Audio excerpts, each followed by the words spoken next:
Welcome to the Damage Report. I am not John Idarola.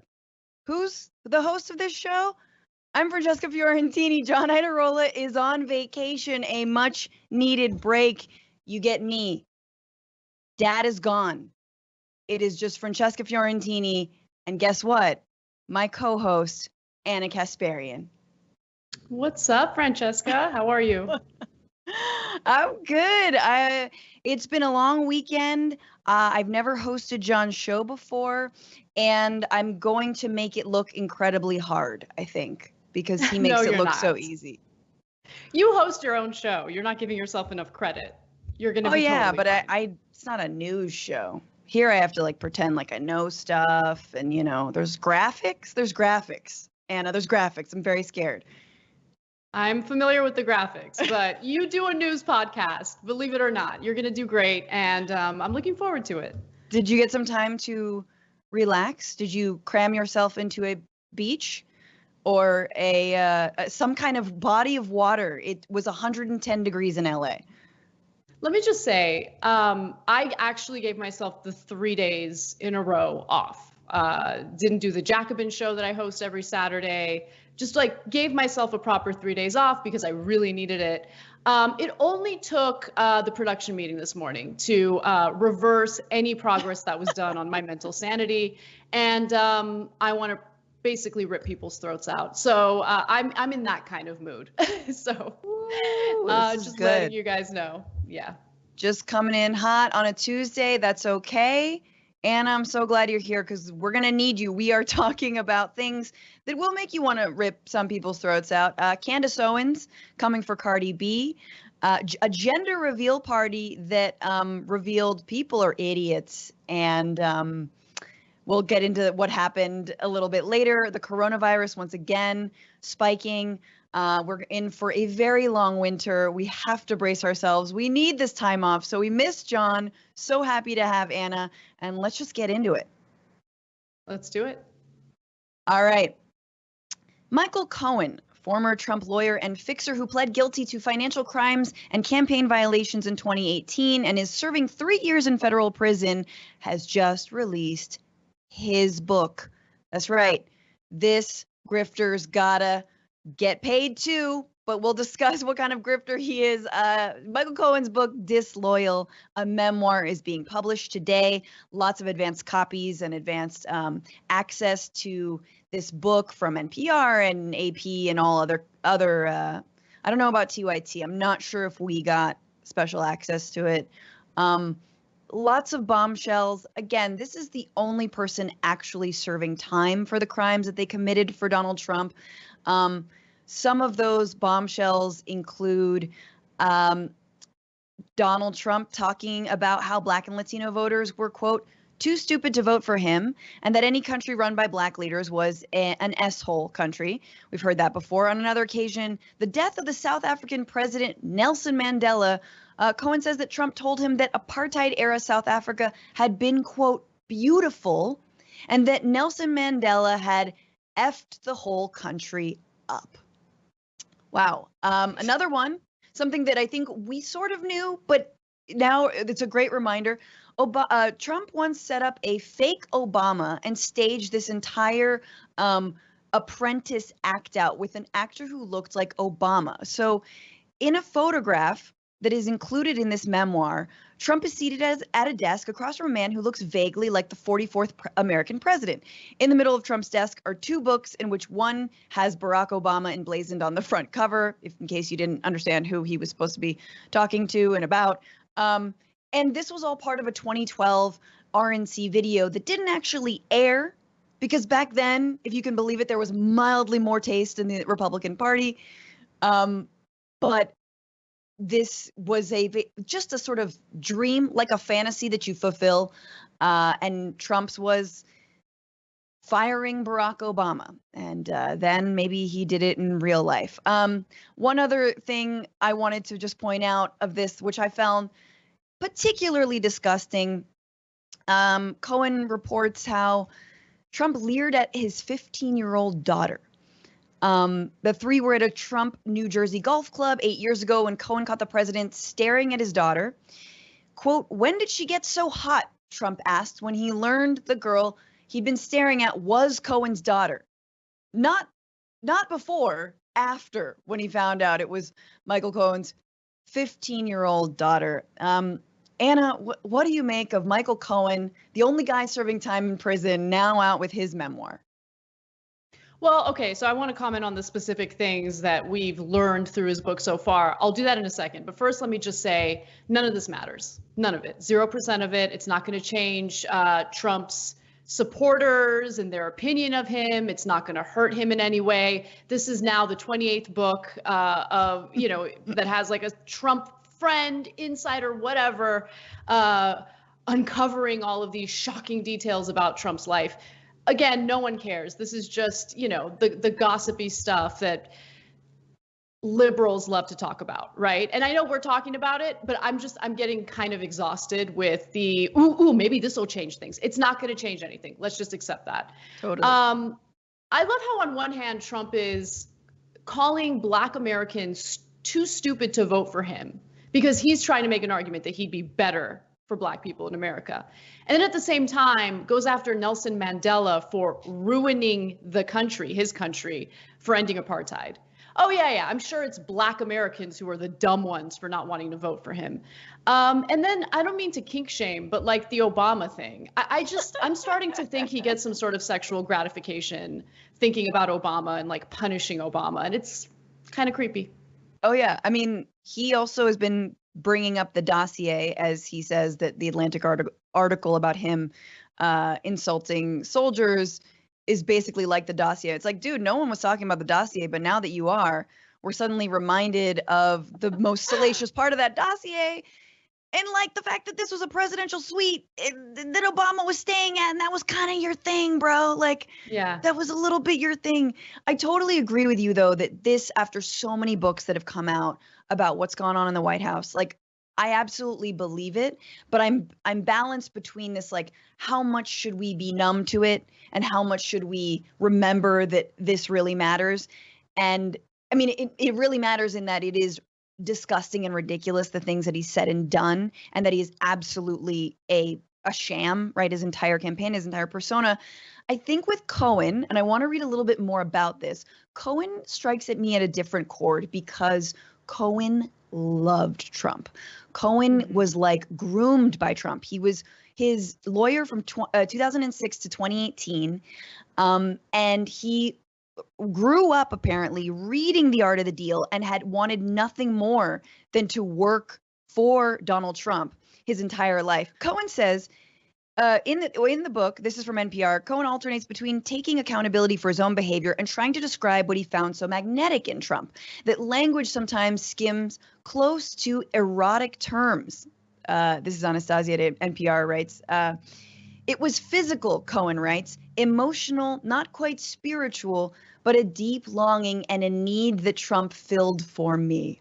Oh, God, this is very uncomfortable. It's just people that I dislike, and the wording that's used here. It doesn't matter if Michael Cohen was literally Donald Trump's biological son. It doesn't matter. It doesn't matter. I mean, you have Trump's own niece publishing her book, releasing recordings of Trump saying disgusting things. Doesn't matter. Doesn't matter. None of it matters. And it's not even about being desensitized at this point. It's about realizing, and I don't know if there's anything that can be done in response to this, but just realizing that we're living in a post-truth, post-logic world where the people closest to Trump can become whistleblowers and show that Donald Trump has like some cage full of children he's trafficking, and they wouldn't even care. And that's where we're at. And so the real question is, what do we do about that? And is there anything that can be done? Absolutely. Because QAnon has like snowballed into, it's basically representative of the Republican Party now, the Republican electorate. It's not some small group of unhinged conspiracy theorists. Yeah. This has now become illustrative of what the right wing is in America. And I don't know how to handle it. Absolutely. I mean, I think what's interesting about these revelations that they keep happening. I mean, first of all, I do think Cohen is different. And I'm going to say, like, I know the guy, like, sure, he wants to sell books, and sure, he is, as the Trump line is, oh, this is a convicted felon. He's he's a criminal. He's a con man. Yeah, he did all these cons for you, buddy. Like, that's why he's in jail, is because he paid out campaign money to your lover to shut her up. Like, that's what happened. So all his crimes are related to you. So what are we really talking about here? But I do think, like, I gotta say, I think Michael Cohen is probably a terrible person, and he is a terrible person, but like a little bit of a hats off for the one person who's not looking for a pardon, like the one person who like looked at his family and like whether or not you believe him was like, yeah, maybe this is more important. Maybe I'll do the time, 3 years, whatever.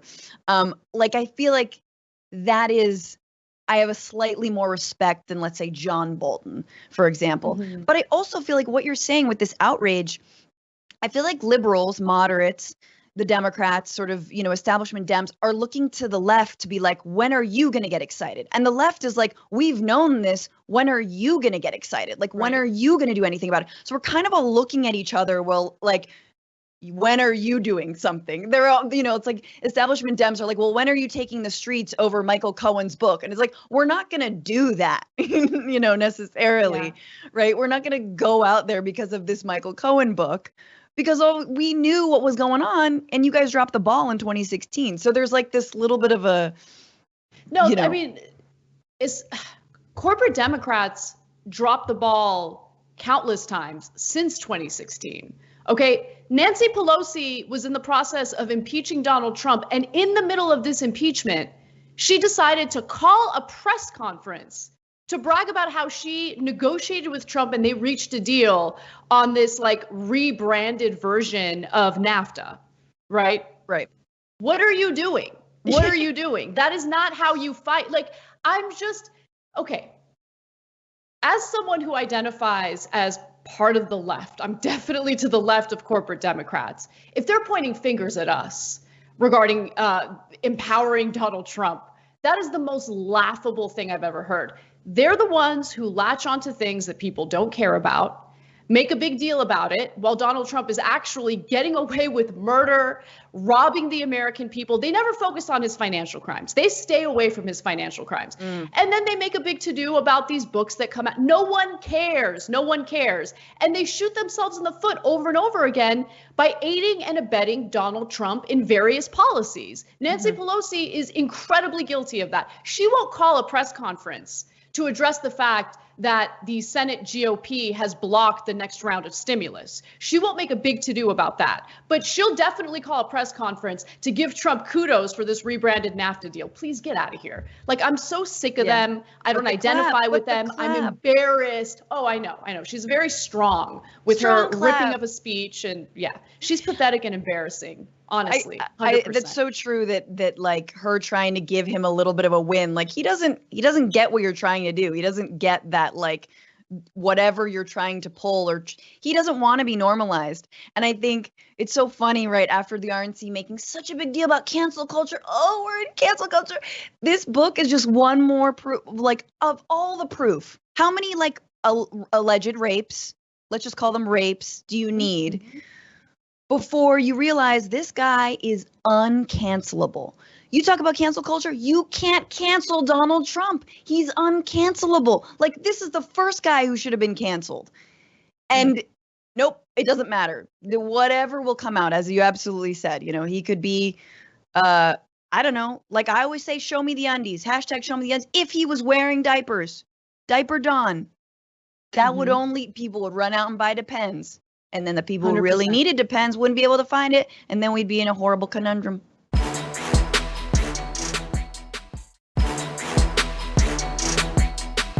Cohen knows readers will question the validity of many of his claims, but he wants us to believe this. So Donald Trump will do anything and everything within which to win. And I believe that includes manipulating the ballots. I believe that he would even go so far as to start a war in order to prevent himself from being removed from office. we've got more to look forward to in 2020. Anna, what are your thoughts on that? My thoughts are there are a number of red flags, especially when it comes to right-wing extremism in this country and how it's being amplified as we approach the election. We need to be prepared. We need to be concerned about this. And my top concern is that we don't have an opposition party with a robust solution to keep people safe and to secure our democratic process. I don't know what's going to happen on Election Day. I don't know what's going to happen in the week following Election Day. All I know is I see the warning signs of what Trump is likely to do and what right-wing radicals are likely to do. And I'm just not seeing any preparation by Democrats. Yeah, definitely not. Definitely not from leadership. Whereas I think a lot of grassroots organizations are straight up playing out scenarios. What if he doesn't? What if he wins? What if he wins? What if he doesn't win, but he, says it was stolen? What if he doesn't leave? There's so many different scenarios that we kind of got to do this. We have to create an earthquake kit, a go bag, all kinds of, contingency plans. And you're absolutely right. Sadly, it's not coming from the top down. It's coming from the grassroots up. And speaking of opposition party, I just want to mention it is September 8th. And the Virgo who occupies the biggest space in my heart, other than Beyonce, is Bernie Sanders. Senator Bernie Sanders has a birthday today. It is his birthday. Happy birthday, Bernie Sanders. I wanted to also plug that TYT is going to have a Bernie Bash today at 4:30 Pacific, 7:30 Eastern on tyt.com/live. Jank, Emma, and Ben Dixon are going to be there. It's going to be so good. A year ago, I interviewed Bernie in a diner in New York, and it was a few days before his birthday. It was right this week. And I didn't tell him happy birthday, and it stuck with me, Anna. I'm just should have said happy birthday. I wish you were the opposition leader that we had now. Well, to be fair, if there's anyone who would probably actively avoid saying happy birthday to people, it's Bernie Sanders. It's not really his thing. And that's what I love about him the most. There's no there are no platitudes. Yeah, no platitudes, no nonsense, no phone call every year to give you that, oh yeah, I really do care about your birthday. I swear. I'm not just doing that. I like that about him. So yeah, totally. That was the best part of that New York Times. Yeah, I know. I wouldn't. This is the best part of that New York Times interview. It's oh, happy birthday. I'm not like that. And they were oh, I know. Shocked. My pearls. Yeah. We need to talk about a relatively new show called the Republic, or UNFTR. As a Young Turks fan, you already know that the government, the media, and corporations are constantly peddling lies that serve the interests of the rich and powerful. But now there's a podcast dedicated to unraveling those lies, debunking the conventional wisdom. In each episode of On the Republic, or UNFTR, the host delves into a different historical episode or topic that's generally misunderstood or purposely obfuscated by the so-called powers that be, featuring in-depth research, razor-sharp commentary, and just the right amount of vulgarity.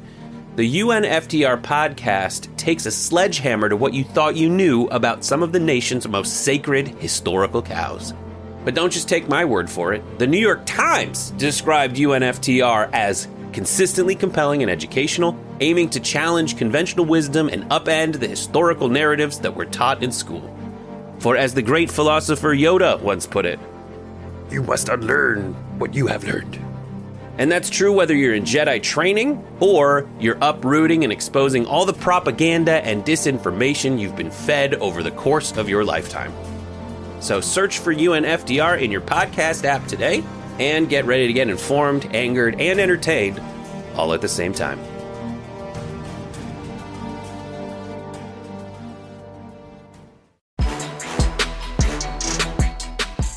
Donald Trump is continuing to play damage control. From The Atlantic reporting that he called fallen soldiers losers and suckers, didn't understand World War I, and didn't understand why he had to honor fallen soldiers.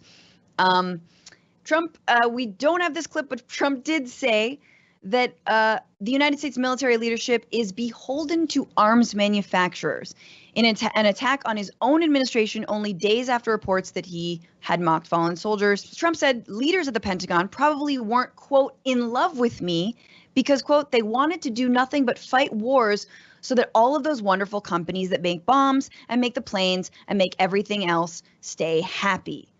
Huh.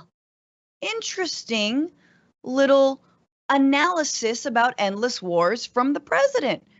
Wow, you might think he was like an isolationist or something, or like didn't like foreign wars. Let's check in on some of his record. For the record, there have been more drone strikes under Donald Trump than Barack Obama. This is in the first 2 years of his presidency. There were 2,243 drone strikes in the first 2 years of Trump's presidency, compared with 1,878 in Obama's 8 years in office. And this is according to the Bureau of Investigative Journalism, a UK-based think tank. Also, last year, $8 billion to Saudi Arabia. Speaking of weapons manufacturers, this was, again, an emergency funding bill that he rammed through over the heads of Congress and said, yeah, we're doing smart bombs and new weapons to Saudi Arabia. Weeks after Jamal Khashoggi, the journalist, was killed or disappeared after leaving or never leaving a Saudi embassy. And also, again, in the middle of the war on Yemen and the Saudi-led war on Yemen, which, again, the House voted to retract from and get out of. I just want to read a couple things from this article from last year. Once again, just a reminder of where Trump stands on war.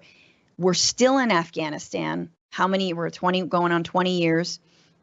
This September in Afghanistan's Helmand province, this is last year, a wedding party was turned into a massacre after a commando raid by Afghan forces operating with U.S. support. Over 40 people were killed. Just days earlier, a drone strike in the Nangarhar province blew up a gathering of pine nut farmers resting after a day's harvest.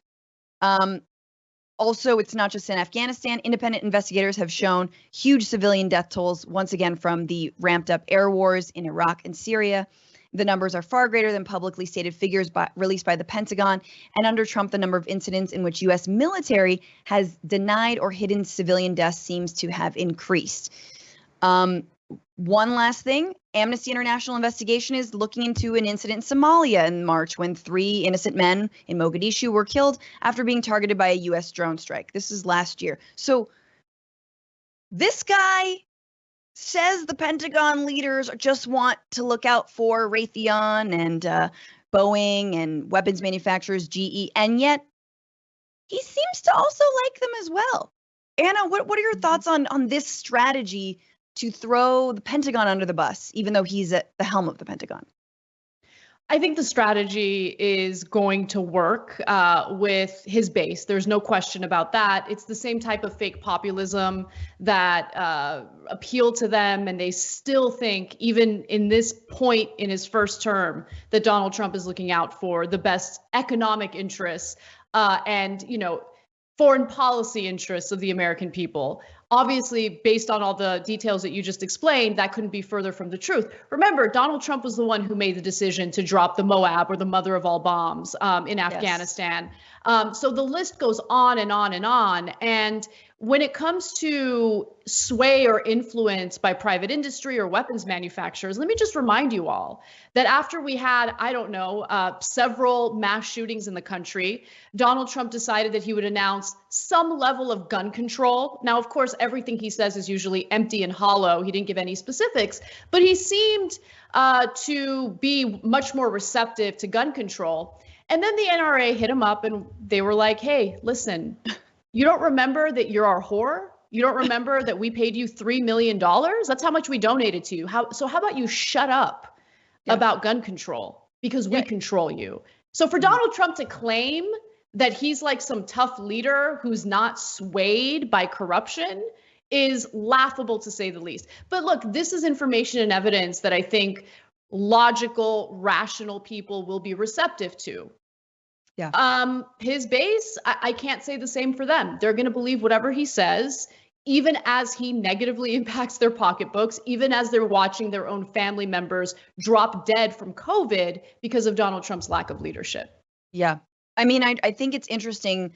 It's always been interesting to me to see the ways that Trump likes to co-opt lines that have been uttered by Bernie Sanders and from, progressives and people on the left who do want to see a wind down of Afghanistan, of the war in Afghanistan, and who are very, very critical of Obama's record because of the drone strikes.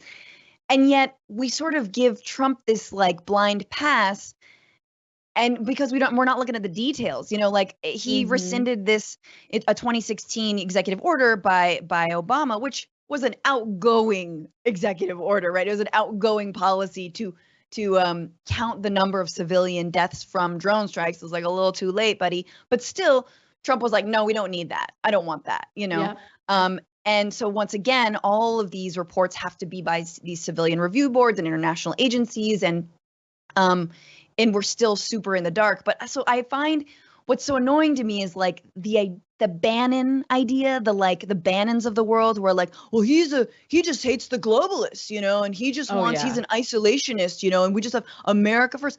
BS, man. He is more in bed with the Saudis than any president. I mean, and again, this at a time, this was not a light vote for the House and the Senate to agree we need to not sell Saudi Arabia these weapons. We need to pull back from our support.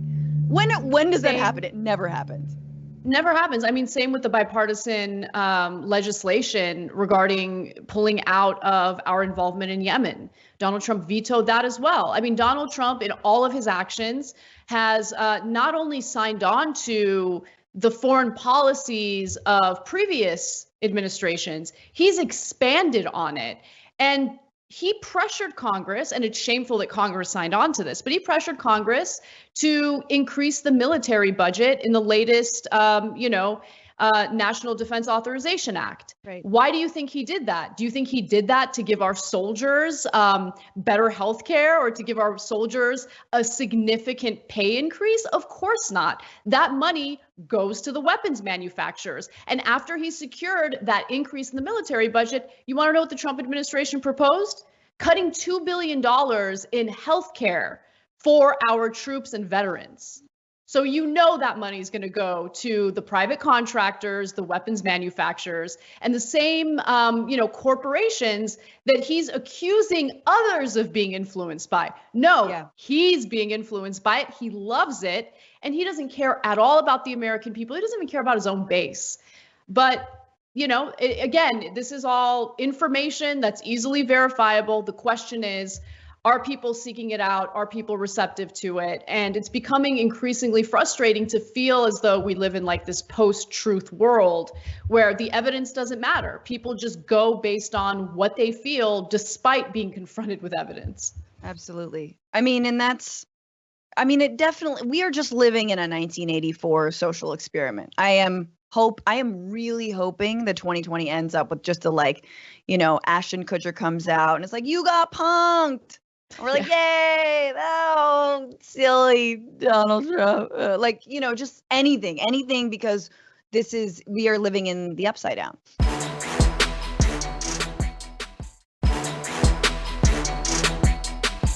I just want to quickly say that apparently this is from a New York Times report, that Mr. Trump's financial supremacy has evaporated, and even Joe Biden's campaign set a monthly record in August with a monster haul of $365 million in donations. The Trump campaign has not released its August figures yet, and by the start of July, his campaign and the DNC had all but erased the Trump RNC's cash-on-hand advantage. Of the $1.1 billion his campaign and the party raised from the beginning of 2019 through July, more than $800 million has already been spent. Now, some people inside the campaign are forecasting that was once unthinkable, a cash crunch with less than 60 days until the election, is going to be a reality. So just so you know, there's a reason he's tweeting 50 times a day. There's a reason he's trying to distract people. They're bleeding money. Brad Parscale and his private jets, just it's expensive. It's expensive. The sprinters that they're getting and the bottles of Moet to get from here to there, or whatever they're spending it on, it's expensive. It's very that whatever kind of hairspray from the 80s that you can only buy on eBay from like, some small town in South Korea that manufactures it. I don't know where he gets his hairspray. Like that must just be really pricey. Do they still make Aquanet? Was it Aquanet? I was just gonna Yes. say, it's totally Aquanet. It is. But Man, that stuff smelled like fertilizer. I know. And speaking of high, I could have used some Aquanet. That's exactly. It really did. Just the logo of it was like, it looked like a toxicity logo, like a label. Oh, 100%. You could always get like your, bulk purchase of Aquanet at the 99-cent store. I would know because it was a staple in our household when I was growing up. Did you do you remember the bangs, the like rolled bangs and then Aquanet? That was I didn't do that, but I did have a phase of crunchy hair. I don't know if you were ever into that, but when I was in high school, I did the crunchy hair where I didn't have crunchy hairs. Did you have, because you have waves? Neither do I. No. I would do like this crazy process of like take a shower, get your hair wet, and then dry it so it's damp. And then I would like spray 2 bottles, spray Aquanet, both bottles, and then flip my hair and put it in like the messiest, crunchiest bun. Take a blow dryer, let it blow dry, like on this like crunchy bun at the top of my head, and then I don't know what I was thinking. Did you then like paint on like a little squiggle right here, just like right here? I never did that. But so you're saying this is like the most in common you might have. I'm sorry, but with the president, it's just like you understand what it is to be locked into a hairstyle. You can't escape. And like how did you get out of that? Was someone like, girl, like you're so beautiful, but the hairstyle, I think I just you just looked at a magazine and you were like, okay. It was a phase. And it took a lot of time, a lot of resources, so I finally gave it up. And I'm glad I did. It's horrible for your hair, by the way. And the brain cells. But somehow it only made you stronger, Anna. Summer is officially over with Labor Day passing, and that means that the cold weather will be setting in sometime. I'm not sure when, because it has been insanely hot in California and probably around the country as well. But apparently the cold weather is setting in, and that means more people will be indoors and there is more chance of coronavirus to spread. And in recent days, we now know from the Institute for Health Metrics and Evaluation at the University of Washington, which has been a go-to for the CDC, for a lot of health experts, and for the White House, but this one is actually a verifiable source.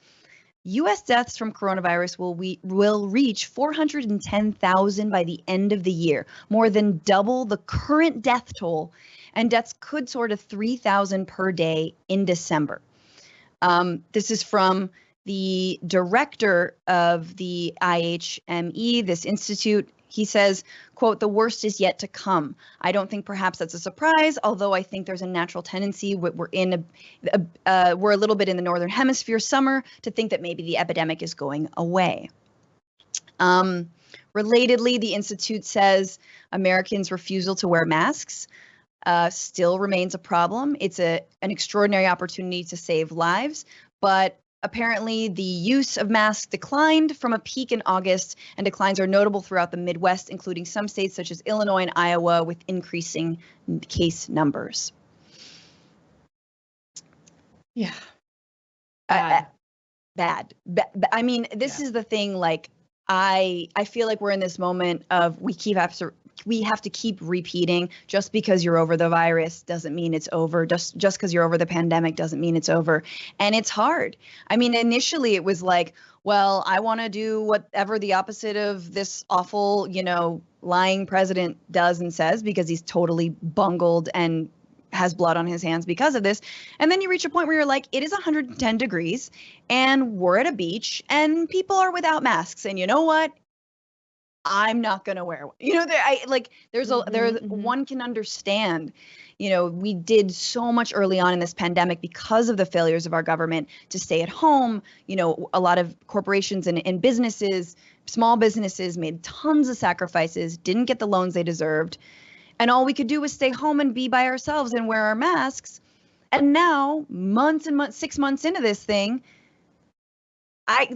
part of me gets it, even though, my God, double the amount by December, Anna. That's staggering.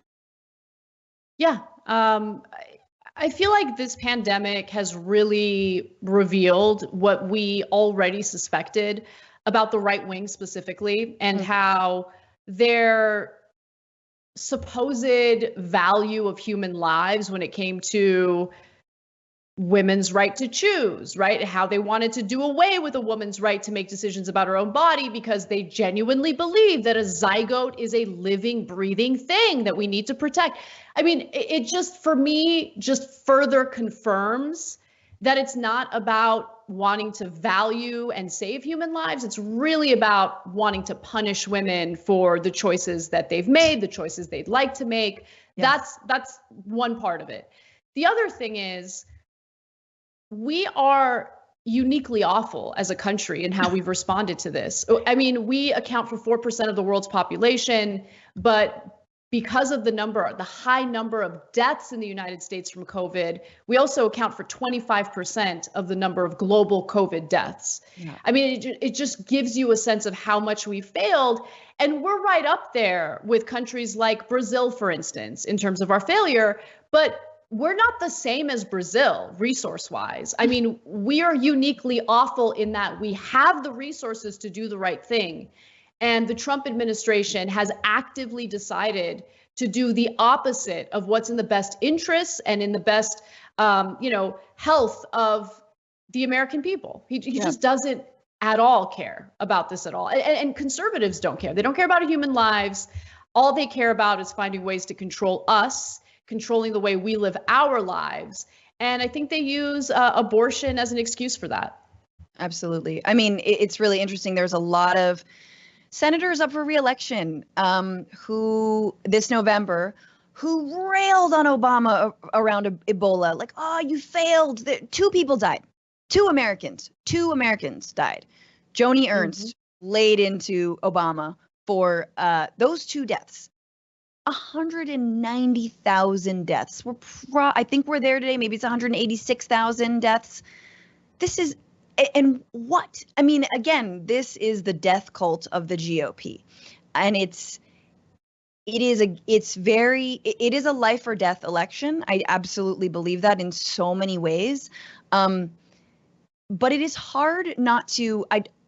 Here's what I will say: it's hard not to behave as atrociously as the worst people are behaving in this country, because there is no adult in the room, and it is irresponsible people putting all of the weight to survive this pandemic on responsible people, and yet we don't even get masks.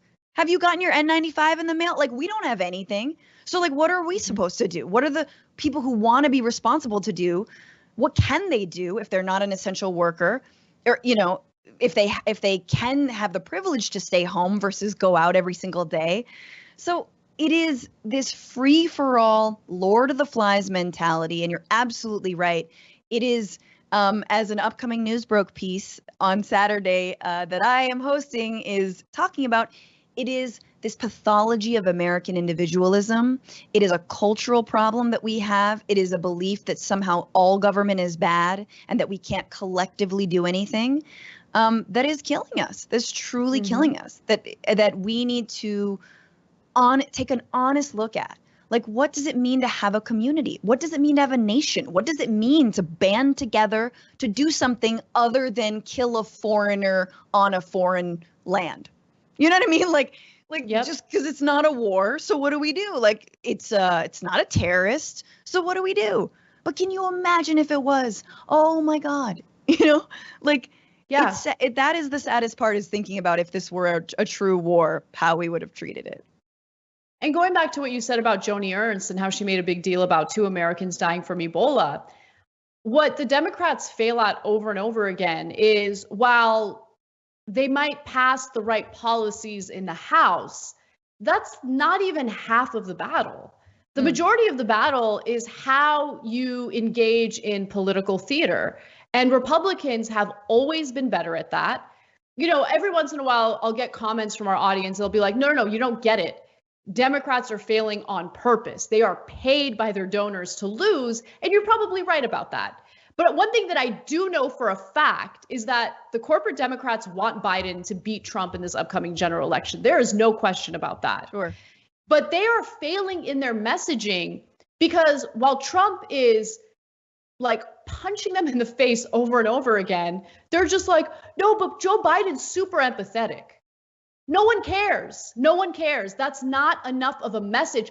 If I were Joe Biden, every single day, I'd be holding a press conference, some sort of event where I bring in families or people who have lost their family members to COVID because of Trump's incompetence. Okay. I would bring in soldiers or family members of fallen soldiers to talk about how, you know, their son or their daughter, whoever they lost in all these needless wars, is not a sucker and a loser. Like, the theatrics matter. Nancy Pelosi, she's like, oh, well, when it comes to the stimulus, the House, we passed a stimulus bill. Now the ball is in the Senate's court. Are you kidding me right now? Really? The Senate is going to vote on their version of stimulus, a so-called skinny stimulus, this week. Okay? It'll do nothing for the American people. But you know what they're planning on doing? GOP in the Senate's going to pass it. And then when the House refuses to pass it, every day they're going to point fingers at Pelosi and Democrats. Why don't you want to help the American people? Why won't you pass this bill? Why are you letting Americans, remain in this desperate economic situation? They know how to play politics. Yep. Nancy Pelosi's like, whatever, man, I'm 80. I got my two $12,000 refrigerators. I'm living the high life. I don't care. That's what Nancy Pelosi signals to the American people on a daily basis. She is not our friend. People like her in Congress are not our friends. They're not going to fight for us. They're not going to fight Trump. They're not the resistance. They're 100% the assistance. And so the question really, in my opinion, goes to the left. How are we going to fight back? Yeah. Right?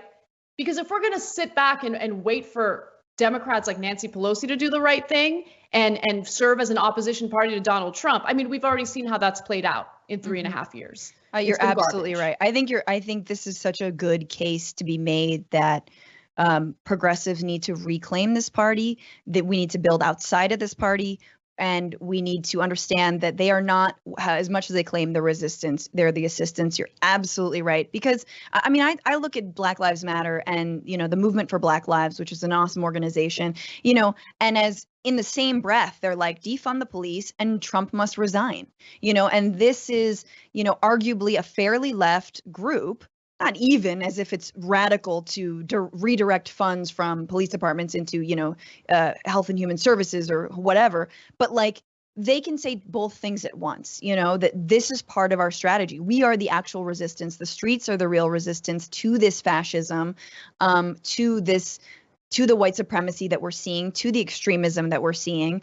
And exactly right. We're not holding press conferences for him the day after he gets impeached. And I think it's the Democrats. I mean, it's worse than what you're saying, because I feel like they are complicit in ignoring the death. They're complicit in moving on from this story that should be the story every single day, is how do we keep people safe? I think about nurses and doctors have to go to work every day. They're so tired. They are so, like, imagine getting up every morning and going back to the same, you know, losing battle, right? And knowing that your government after 6 months is doing nothing to help you, and that the Democrats aren't actually lifting you up. Yeah, exactly. Well, we couldn't get legislation passed. It doesn't matter. You're totally right. Just keep talking. Don't ever stop talking about it. Don't ever stop holding press conferences about it. That is how I think you win in November. And that's definitely how we can change this narrative of everyone for themselves, Hunger Games style, to, hey, let's do something for our like collective good here. Let's wear our masks. Let's continue to not, you know, gather in social situations, have those gender reveal parties that end in wildfires. I just want to say, like, I think a lot of people have been affected and they will continue to be. Please, it would be, I would not be doing my job if I didn't say to please continue to exercise incredible caution, to not gather with your friends and family. I'm telling my mom, look, Thanksgiving, Christmas, I'm sorry, I might not be able to see you, you know? Obviously get tested, but let's treat this with the respect and the gravity that our politicians are not treating it with.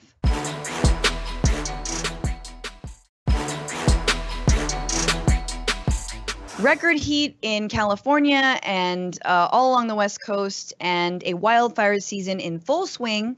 Fires are raging in the Pacific Northwest, Colorado, and California, mean that there's a tinderbox all around us, and it's been particularly difficult, and even more so when one decides to have a bonkers gender reveal party that involves pyrotechnics.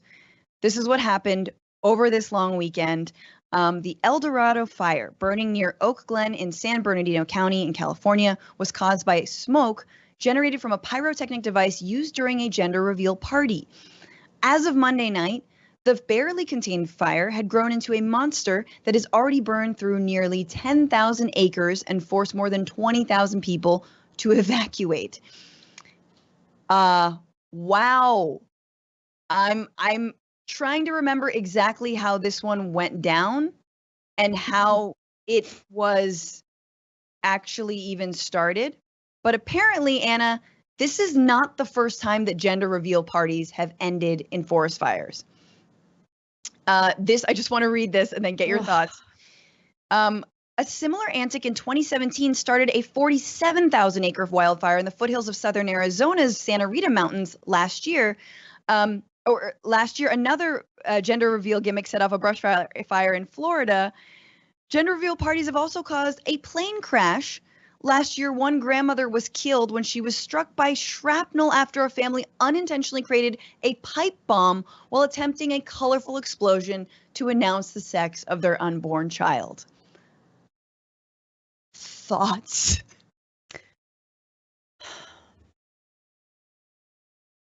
Okay. I respect people's decision to have children. I don't have children. I hope people respect my decision not to do it. I tell you that to give you like my, biases and I don't want you to think that my bias against having kids is playing any role in what I'm about to say. I think gender reveal parties are stupid. I think they're narcissistic. I think that and look, I'm saying this as someone who has like every single one of my my in-laws, like my husband's siblings and my sibling, every single one of them has had gender reveal parties. And I just don't get it. I don't and especially it's so narcissistic that in the cases that you outlined, Francesca, they don't even think about how it could start fires or how it could maybe hurt someone physically. Like when you're planning this, I get it. If some people are insistent, I want to throw a party just to find out what the gender of my baby is. Okay, great, do it. But just think a little ahead. Just think about hey, maybe this idea of using fireworks is not a good idea. Hey, maybe doing something near dry brush where we're dealing with, wildfires that have only been amplified and, exacerbated by climate change. Maybe we should consider those things. But no, it's just I'm going to have a baby. So I want everyone in the world to know it. And every single part of this process needs to be turned into a giant event where I solicit gifts and monetary stuff from my friends what and it family. is. It is just I need a gift certificate to the Baby Gap. This is not just I'm going to have a baby shower. That's not enough for my gifts. I need a gender reveal party. In addition to that, look, I get it. I have strong respect for moochers. That's fine. But balloons, whatever happened to balloons? Hey, you can let them go into the sky and kill a couple sea turtles or whatever. Whatever happened to that? Why are we resorting to fireworks? This is not this is not a new pope, people. Yeah. It's your probably very mediocre child being born. And I think So apparently this became a thing 10 years ago, that gender reveal was a thing. I had never heard of it. I don't really have a lot of friends with kids. I didn't know that it was such a big deal knowing what the gender was like. And at a moment when I think in a very healthy way, we are analyzing the gender binary, how it reinforces lots of stereotypes and toxic behavior, also how people are fluid and do not fit into one of the gender binaries. Gender reveal parties just feel like the straightest, most like bizarrely like anti-gay, anti-queer, like demonstration. And also, you know, when you see all the like, it's a boy, it's a girl, like all the plates and napkins, imagine if you took all that like tchotchke crap and we're like, you know what we need? We need more of this. We like these plates that are pink, these balloons that are blue. This is not enough. I need more of this like baby color, bad gender binary stuff. Like, what? I guess like for me, and let me give you a little inside baseball on how Armenians do it, because you're right, gender reveal parties are relatively new. But Armenians also have a welcome baby shower. So there's now the gender reveal party where you got to take a gift. Then there's the baby shower pre-birth where you got to take a gift. And then the baby's born and you got to go to a welcome baby party where you got to give a gift. Right? Like it's too much. Maybe does the baby have like, then the baby's going to have like, what's next? The baby will have like brides, like baby maids, you know, like they'll be baby maids, like other babies in the family will dress them up as the same. Then the baby maids will have to give the baby a gift. Then the baby will have to give the baby maids a gift. You know, we're headed there. Oh, for sure. Look, and I love any excuse to like get together with people and have a good time. But this goes, all these little events, it goes above and beyond. And I get that having a kid is expensive. I get that you want your community to come together. But there's this like pressure and like this force to it, right? And I'm a bad person for even saying all this. Like, I'm supposed to pretend like I've enjoyed every single one of these events. I don't think any of them are narcissistic. I think they're actually wonderful and selfless. Selfless. That's what gender reveal parties are. And I also want to say that everybody cares what the gender of your baby's going to be. Everybody. Invite more people to this party. Definitely. No, and okay, so that's that side. But like, yeah, let's just be a little more responsible if we choose to have these types of events, whether it's a gender reveal party or a regular birthday party or the 4th of July. Just be smart and think about the maybe unintended consequences of how you want to carry this party out. Absolutely. 20,000 people don't need to evacuate. And if they do, you should have to get them a gift. If your gender reveal party caused someone to evacuate or lose their home, at least an Amazon gift card as minimum. I'm mea culpa, if not more, or maybe we just do away with these altogether. The memes on this are endless, very, very funny. I would encourage everyone to check them out. I also am childless, but I wanted to read a super chat from Carolyn Roberts who says, or Caroline, I'm a mother who adores her kids. Dear God, no one else cares about your kids. Stop. It's not even, I mean, look, it doesn't even go that far. Like, I love my nieces and nephews more than anyone. Like, I'm obsessed with them. They make my life a million times better.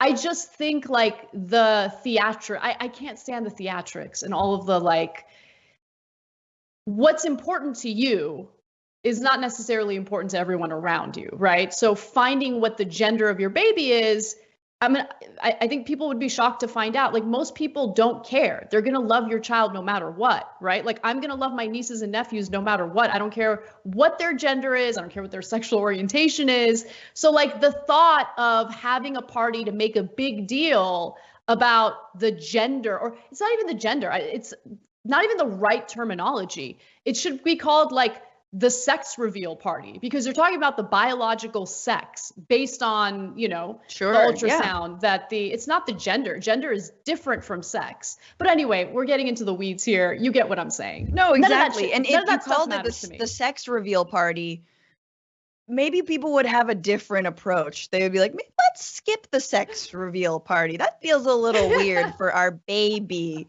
to have a sex reveal party. Right. Yeah, you're right. We need to. I will say this though, Anna. Does your dog have an Instagram?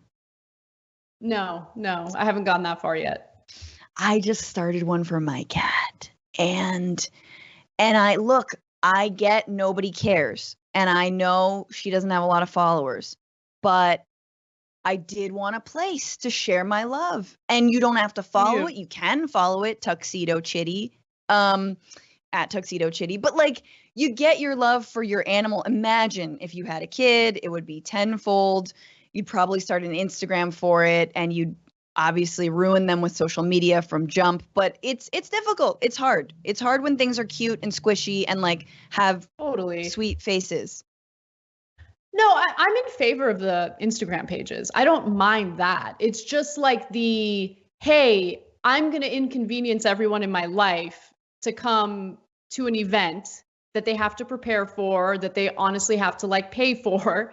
And yeah, it's more that like, and also like I think the underlying issue is just, I guess it's like the capitalistic nature of things, right? Yeah. How everything turns into an event and the underlying thing is money, right? Oh, yeah. Like, yeah. So that's what it's the Hallmark lobby, baby. But it is so transactional. Yeah. It's so sad. And I think now with COVID and everything and us being home, we're stripped down to kind of the basics. Like, why are you having a gender reveal party right now? Like this is not a necessity. This is not a basic. I'm feeling very like, who are the people I love? Who are the people I want to be close to? Let's get them on the phone. Yeah. Call your parents. Call your brother. Do those things. You don't need to bring a gift. You don't need a big party. Hell, I mean, if you want to get married right now, you don't even need 100 people at your ceremony. You don't even need 10. You know what I mean? Like, what are the basics? Yep. Maybe we should be a little bit less consumeristic and materialistic in this time when millions of people are unemployed, losing their homes, et cetera, et cetera, et cetera. All right, we've decided. I'm glad we're on consensus with this.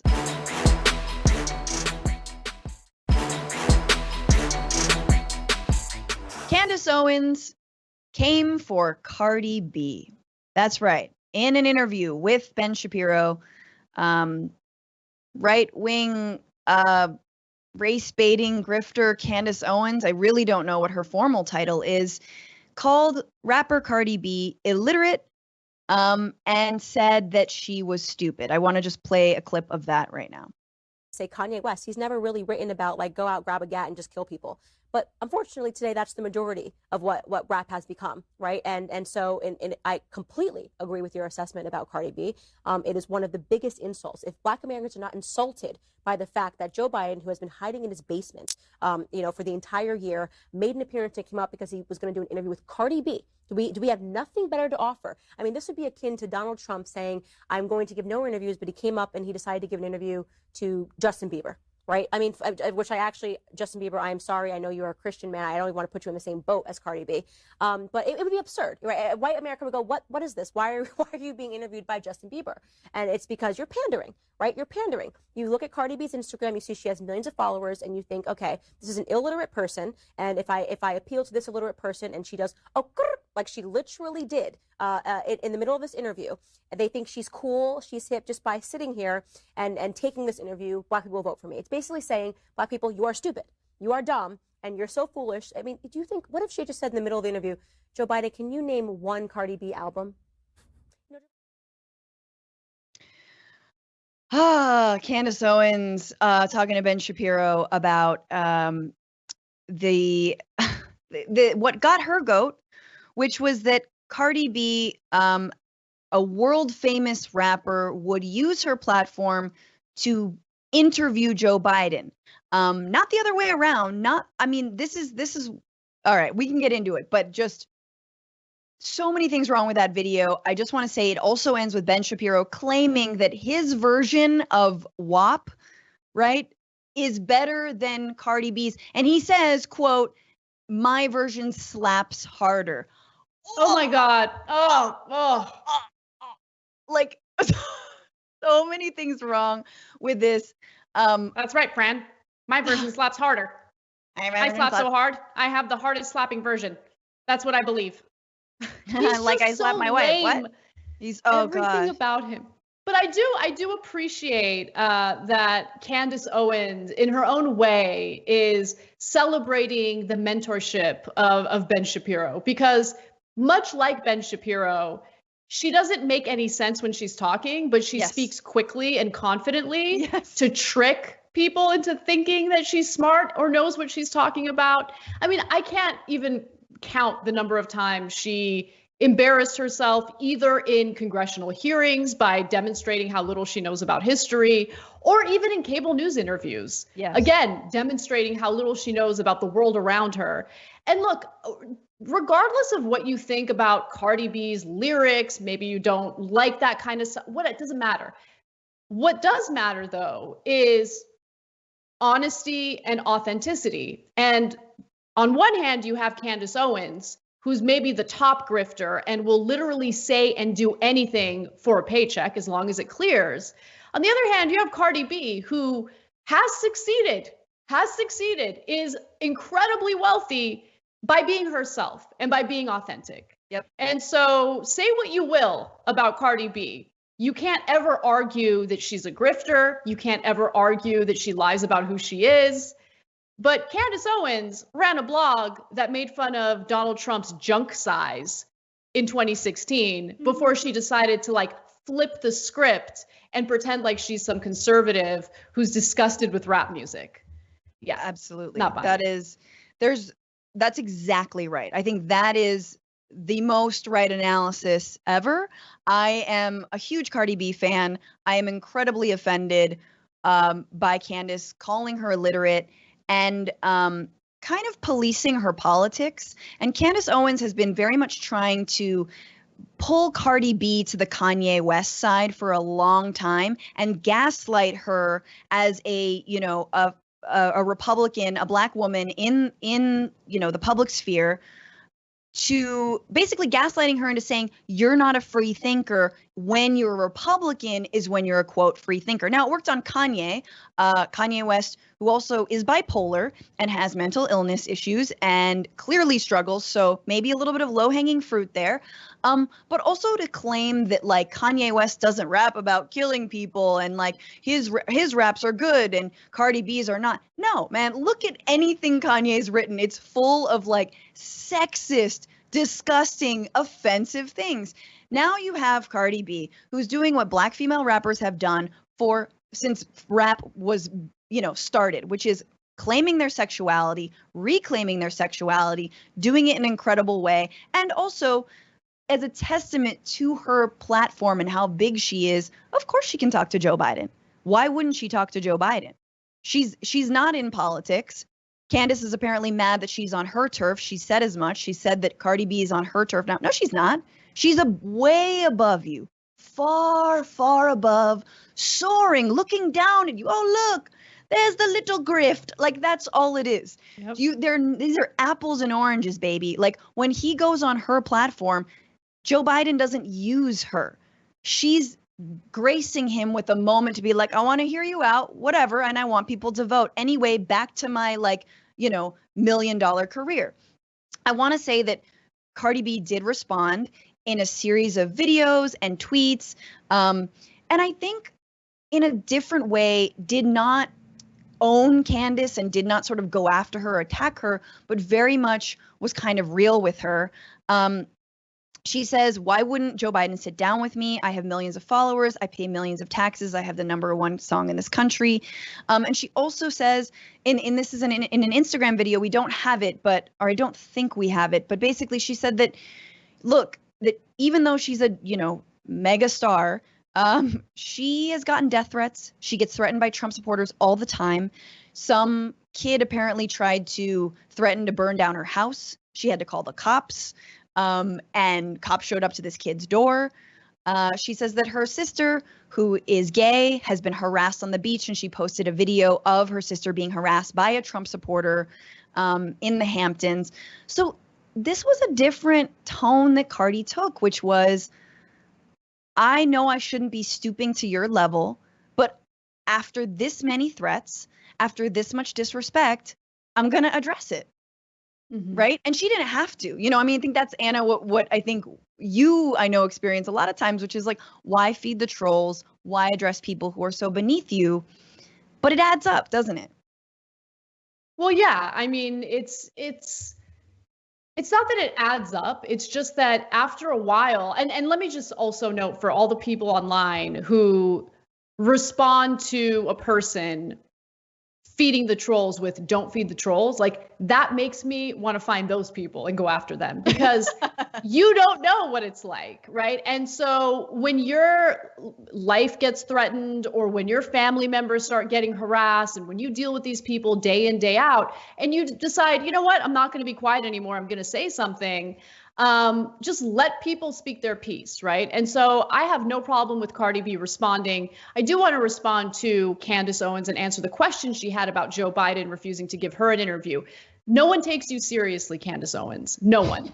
Okay. The pathetic little troll that you're sitting across in that room, Ben Shapiro, doesn't care about you. You are a useful tool for conservatives.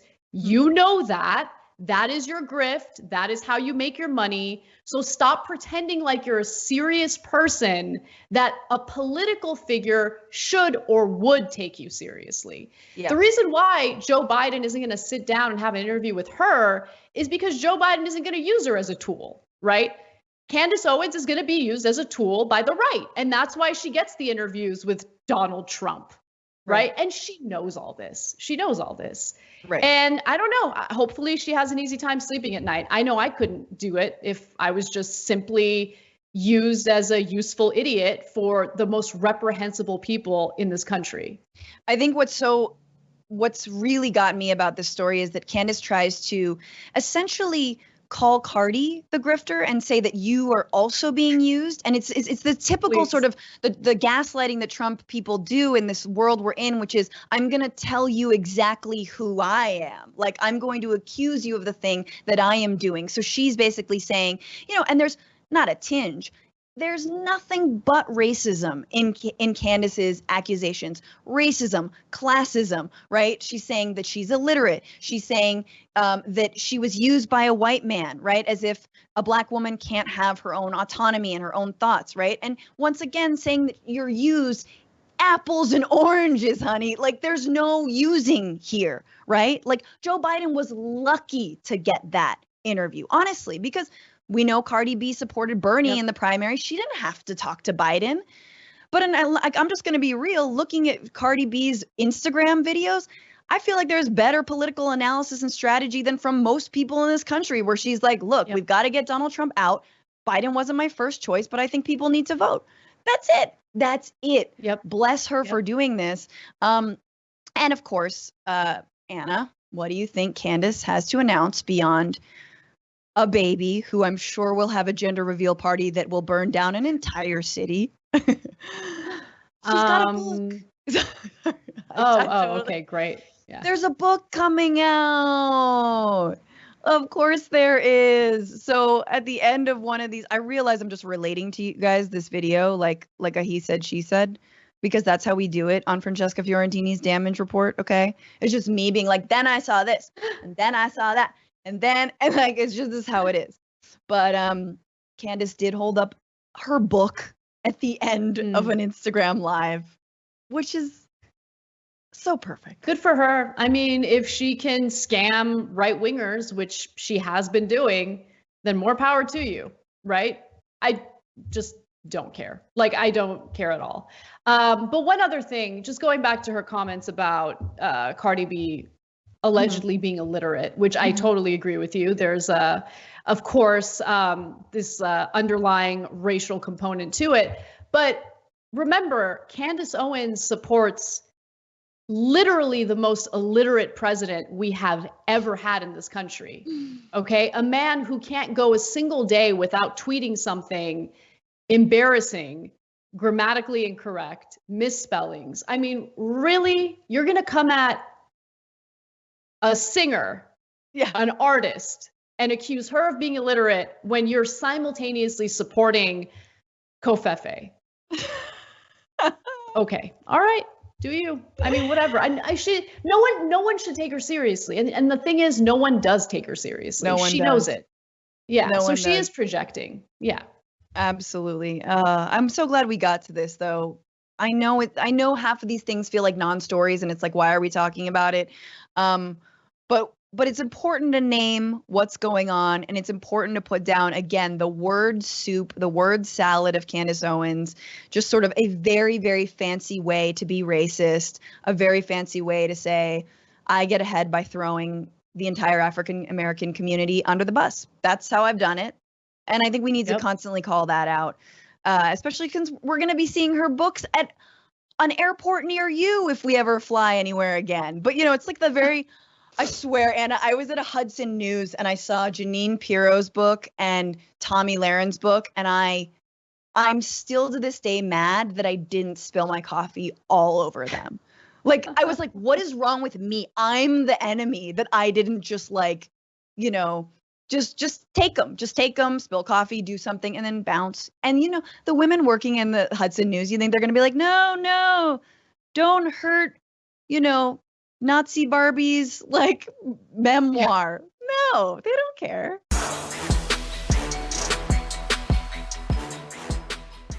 Thanks for listening to the full episode of The Damage Report. Support our work, listen ad-free, access members-only bonus content, and more by subscribing to Apple Podcasts at apple.co/TYT. I'm your host, John Adarola. I'll see you soon.